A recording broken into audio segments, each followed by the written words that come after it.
તો કામરેજ તાલુકામાં ભારે વરસાદને કારણે સર્જાયેલી પરિસ્થિતિની સમીક્ષા કરવા આરોગ્ય પ્રધાન પ્રફુલ્લ પાનસેરિયાએ રાત્રે બેઠક યોજી હતી। ગાંધીનગર ખાતે કેબિનેટ બેઠક પૂર્ણ કર્યા બાદ મંત્રી સીધા કામરેજ તાલુકા પંચાયત કચેરી ખાતે પહોંચ્યા હતા, જ્યાં રાત્રે 9:30 વાગે અધિકારીઓ, જનપ્રતિનિધિઓ અને સ્થાનિક આગેવાનો સાથે બેઠક યોજી હતી। બેઠક દરમિયાન મંત્રીએ કામરેજ તાલુકામાં વરસાદ બાદ સર્જાયેલી સ્થિતિનો તાગ મેળવ્યો હતો અને અધિકારીઓ પાસેથી અસરગ્રસ્ત વિસ્તારોની માહિતી મેળવી હતી। તેમણે હાજર અધિકારીઓ અને હોદ્દેદારોને જરૂરી સૂચનાઓ આપી હતી, તેમજ છેવાડાના લોકો સુધી તંત્રની તમામ મદદ સમયસર પહોંચે તે માટે પણ આયોજન કરવા જણાવ્યું હતું।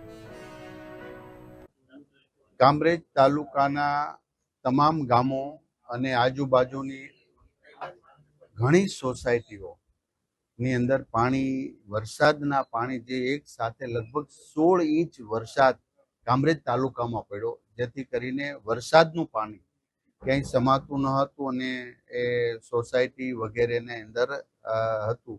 ત્યારે અમારી ટીમ, ચૂંટાયેલા પ્રતિનિધિઓ, સંગઠનની ટીમ, સોસાયટીના અગ્રણીશ્રી અને પ્રમુખશ્રી, અમારા સક્રિય કાર્યકર્તાઓ, આજુબાજુની અંદર સેવાભાવી કરનારા તમામ લોકો સાથે મળીને અમારી અધિકારીની તમામ team, RNB, state, panchayat, DGVCL, drainage અને ઇમરજન્સીની અંદર બોટ સાથેની જે અમે ટીમ અહીંયા રાખી હતી, આ બધા જ ટીડીઓ, મામલતદાર, પ્રાંત અને સોડા, આ બધા જ સાથે મળીને આજે કામરેજના 72 ગામની અંદર બધી જ જગ્યાએ પાવર સપ્લાય શરૂ કરી દેવામાં આવ્યો છે।